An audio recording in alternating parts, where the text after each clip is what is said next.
Welcome to the deep dive. Have you ever felt like you're just drowning in information or, struggle to make something new actually stick? Yeah, that feeling is pretty common. Well, you're definitely in the right place today. Yeah. We've gathered a whole stack of material cognitive theory, educational research, practical strategies, Mm-hmm. and we're basically going to reverse engineer the science behind really effective learning. That's the plan. Our mission, really, is for you to walk away from this with the strategies that have the absolute biggest impact for understanding things, for retaining them. Right, whether that's for work, maybe studying for something, or even just picking up a new hobby. Exactly. It applies across the board. If we had to boil down everything we looked at, all the sources, it really comes down to one core idea, doesn't it? It really does. Learning isn't passive. It's not something that just happens to you while you listen to a lecture or read a book. Yeah. It's fundamentally active. It's demanding. It's something you have to do. It's about making meaning. Okay, making meaning. Let's unpack that. What's happening inside our heads? We hear about short-term memory, STM, and long-term memory, LTM, all the time. Right, the two main storage bins.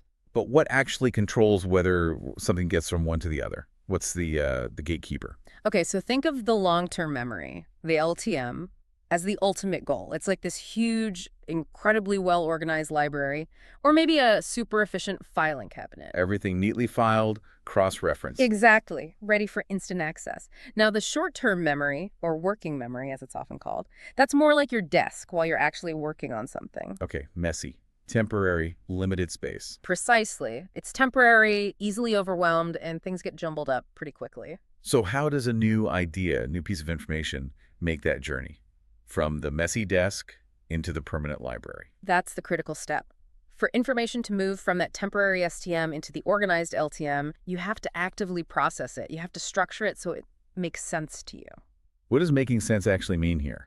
It means connecting it to what you already know. If you just repeat words over and over, that's rote rehearsal. It keeps it on the desk for a bit, but it won't get filed away properly. Right. But if you take that new concept, break it down, maybe ask yourself how it relates to something you learned last week or how it compares to a different idea, that's structuring. You're building the shelf in the library. You got it. That structure is what allows the information to slot neatly into your existing LTM network. If you don't properly understand it, if you haven't given it meaning and connected it, well, psychologically, it's almost impossible to remember it long term. I remember trying to learn French vocabulary just by staring at lists. Total disaster, no connections, no structure. Perfect example. That's low cognitive effort, just trying to brute force memorize. And it rarely works well. We remember meanings, connections, not just isolated facts. So you need to actively use it, explain it, visualize it. Yes, use it in a sentence, draw a diagram, try to teach it to someone else. You're forcing your brain to build those connections, build that shelf space in the LTM library. And this connects directly to that big idea in learning theory. Constructivism, the idea that all new learning is built on top of what's already there. Absolutely. Like building with Legos, Yeah. you need existing bricks to attach the new ones to. You can't just float a new piece in midair. There's no vacuum for information to go into. Correct. It needs that existing scaffolding. And, crucially, that scaffolding needs to be maintained. You can't just learn something once and expect it to be there 6 months later. Yeah, our sources were really clear on that. Teaching an idea in September won't make it stick until June unless you revisit it. Exactly. Information has to be actively recalled, used, applied regularly to really solidify its place in the LTM. Whether you're a teacher or learning on your own, that reinforcement is key. So making meaning is the engine. But our sources also mention different ways to think about how learning happens, these supplementary theories. Why bring those in? Well, because they look at learning from different angles, and you really need all of them. There's the cognitivist school, which is what we've mostly been talking about, focusing on the mental processes, how we think, organize knowledge, retrieve it. Okay, the internal mechanics. Right. Then there's the behaviorist school. This focuses more on the external factors, how things like rewards, routines, clear instructions, immediate feedback, basically, what the teacher or the environment does shapes learning behavior. And the third one, the humanistic school. That feels different, more foundational. It absolutely is. The humanistic approach looks at the learner's emotional state, their feelings, their developmental needs. Are they feeling anxious, overwhelmed? Do they feel safe enough to even try and possibly fail? If you're terrified of getting it wrong.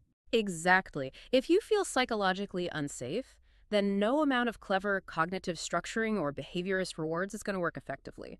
Your brain basically shuts down the higher level learning functions. So, the humanistic view reminds us that feeling capable, supported, and motivated is the bedrock. You need all three: the cognitive processing, the supportive environment, and the positive internal state for learning to really take off. Okay, so moving from the why to the how, we need a way to measure how much thinking we're actually doing. That's where Bloom's taxonomy comes in, right? That ladder of skills, from simple recall up to evaluation. Right, Bloom gives us a hierarchy. And the real goal, no matter what you're learning, has to be what our sources call fully functional knowledge. Functional knowledge. What does that mean in practice? It means you can actually use what you've learned, not just recite definitions, but apply the knowledge to solve new problems, problems you haven't seen before. It's about those higher order thinking skills: analysis, synthesis, evaluation, the stuff you need in real life or on tough exams. And the key to getting there is cranking up the cognitive demand. Absolutely, that's the lever. High cognitive demand tasks are ones that force you to think hard. You have to wrestle with the material, connect it deeply to what you already know, make new meanings. That's the effort that pushes information from the messy desk, the STM, into the organized library, the LTM. And low cognitive demand. That's the easy stuff. Following simple steps, recalling basic facts, summarizing without much analysis, not much deep thinking required. The learning stays superficial, isolated, it doesn't get properly filed. Can you give us a quick contrast? Say someone's learning a new software program, low versus high demand. Okay. Low demand might be just following a tutorial step by step to create a specific output, or maybe memorizing the keyboard shortcuts. Right, following instructions. High demand would be taking the principles you learned and trying to use the software to solve a completely new problem you just encountered in your workflow. Or maybe comparing that software's approach to another program you know well, critiquing its design choices. That requires you to analyze, apply, evaluate, much harder thinking. And the big trap is doing lots of low demand stuff and feeling productive, but not actually achieving that deep functional knowledge. Exactly. And our source material had this brilliant, almost funny example with a nonsense poem to show that danger. Oh yeah, tell us about that. It really highlights the difference. So they gave learners this poem made up of completely nonsensical words, gibberish, basically, but grammatically structured. And the learners could answer the first few questions about it perfectly. They couldn't understand a word of it. Because those first questions were low demand. Knowledge and comprehension level on Bloom's taxonomy. Things like, find the noun in the third line, or how many times does the word glumph appear? You can answer those just by understanding grammar rules or pattern matching. You don't need to understand the meaning of the poem at all. No sense-making required. None. But then came the harder questions. Questions requiring analysis, like, why was the wobble feeling snarky? Or evaluation, like, compare the mood of the last stanza to the first. And those were impossible. Because analysis, synthesis, evaluation, the top tiers of Bloom's, they absolutely demand that you make sense of it. Precisely. You can't analyze meaning if there is no meaning you've constructed. Yeah. So the lesson is crystal clear. Tasks stuck at the bottom of the taxonomy allow you to get things right without ever truly understanding. That's rote learning, surface learning. Right. To get functional knowledge, you have to be pushed either by a teacher, a manager, or yourself to engage in those higher level skills. Analysis, synthesis, evaluation. You have to build the meaning yourself. Which brings us neatly to motivation. Because you can design the most amazing high-demand task. But if the learner just isn't engaged, then efficiency goes right out the window. Yeah. And the sources really hammer this point home. The primary driver of motivation isn't necessarily innate passion, it's success. Success fuels motivation. It's a powerful feedback loop. And the really critical insight here is that success shouldn't just be for the star performers. It needs to be routine for everyone involved in the learning process. Your routine for everyone. Because the people who really achieve mastery, the ones who persist through difficulty, are the ones who genuinely believe they can learn it. And where does that belief come from? It comes from experiencing success regularly. Belief unlocks potential. Belief acts like the permission slip, as one source put it, to really engage your full cognitive abilities. If you don't believe you can do it, you subconsciously hold back. This sounds exactly like the self-fulfilling prophecy. Your expectation shapes the reality. It's a huge factor. And the classic study here, the one everyone talks about, is Rosenthal and Jacobson's Pygmalion in the classroom. Ah, yes, the Bloomers study. Tell us briefly what they did. Researchers went into a school and gave teachers deliberately false information about certain students. They randomly picked a group of kids and told the teachers essentially, watch out for these ones. They're poised for major intellectual growth this year. These kids were labeled bloomers or improvers. But it was totally random. No actual basis for that claim. Completely random. But the effect of the teacher's belief was astonishing. What happened? When the researchers came back later and gave objective IQ tests, the kids who had been randomly labeled as improvers showed significantly greater IQ gains than their classmates in the control group. Wow.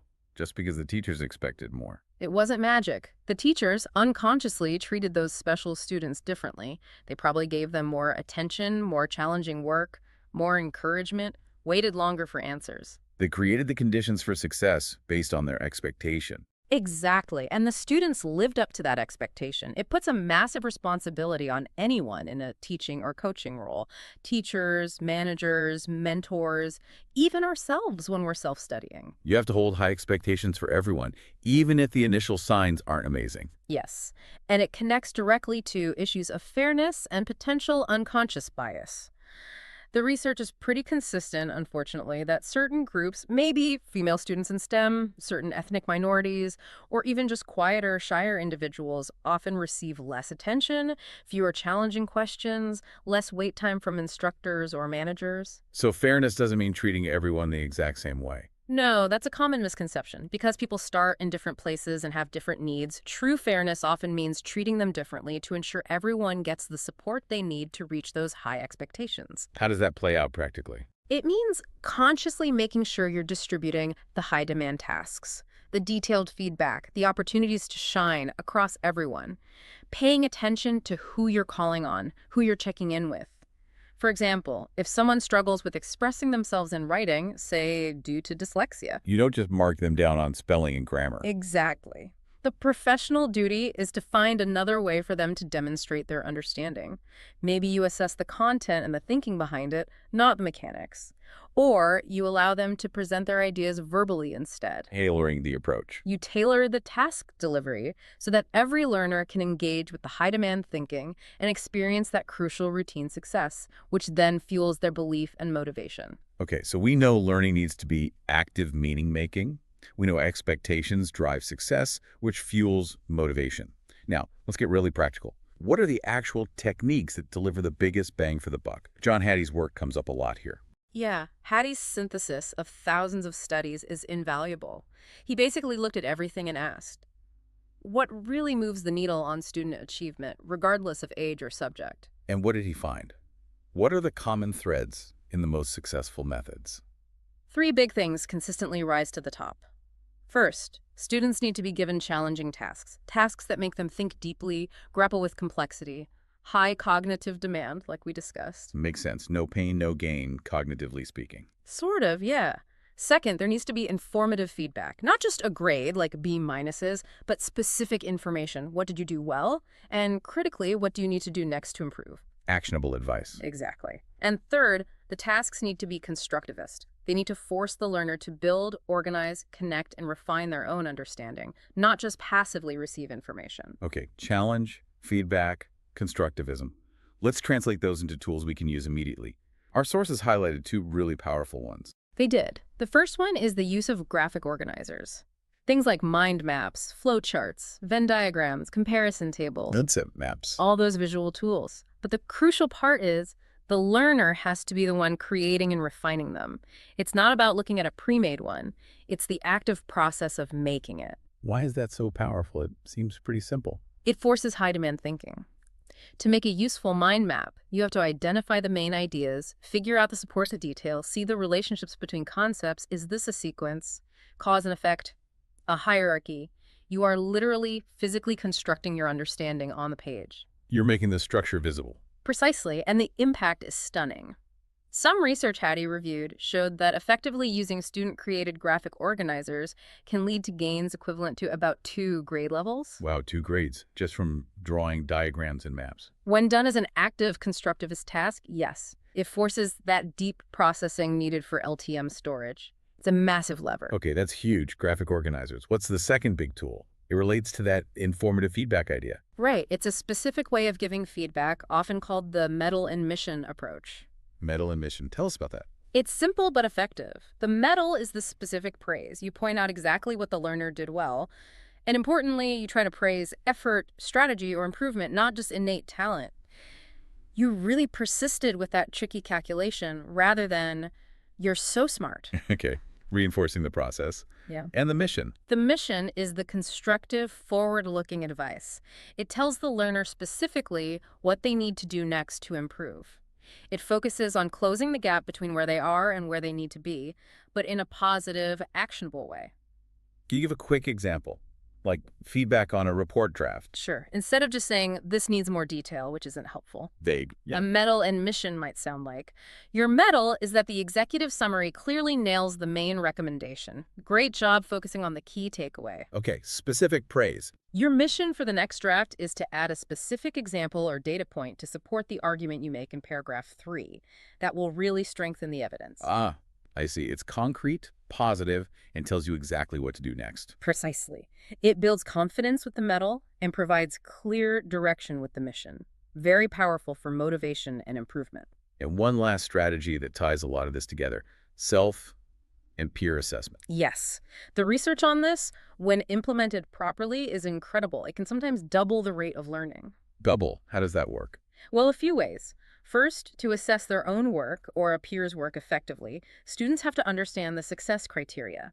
They need to internalize what good looks like, often by studying exemplars or detailed rubrics.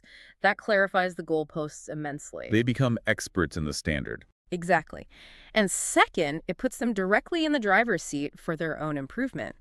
They learn to identify weaknesses, reflect on their process, and figure out how to get better. It builds those metacognitive skills thinking about your own thinking, which are essential for lifelong learning. Hashtag outro though. Okay, so let's pull this all together. This deep dive really maps it out for us, doesn't it? Truly effective learning, the kind that sticks. It has to be this active construction of meaning. Mm-hmm. You have to wrestle with it. It's fueled by high expectations, both from others and ourselves, that create that vital sense of routine success. That belief piece is crucial. And it's put into action using specific, high-impact methods. We talked about making learners think hard with graphic organizers. And giving that really specific, forward-looking medal and mission feedback. Right. So if we step back and think about the big picture, what's the ultimate point of all this? What's the real takeaway from education long-term? Well, the sources push us towards a really interesting, maybe even provocative thought here. The true lasting legacy of education probably isn't the specific content you memorized. The dates, the formulas, the vocabulary list. Exactly. Most of that fades, or you can look it up in 2 seconds anyway. That stuff is temporary. So if the content fades, what's left? It was the untarnishable legacy, as one source put it. What remains, what should remain, are the thinking skills themselves. The ability to analyze complex situations, to evaluate evidence, to reason logically, to form hypotheses, to solve novel problems, to critique arguments. Skills you practiced while learning the content. Precisely.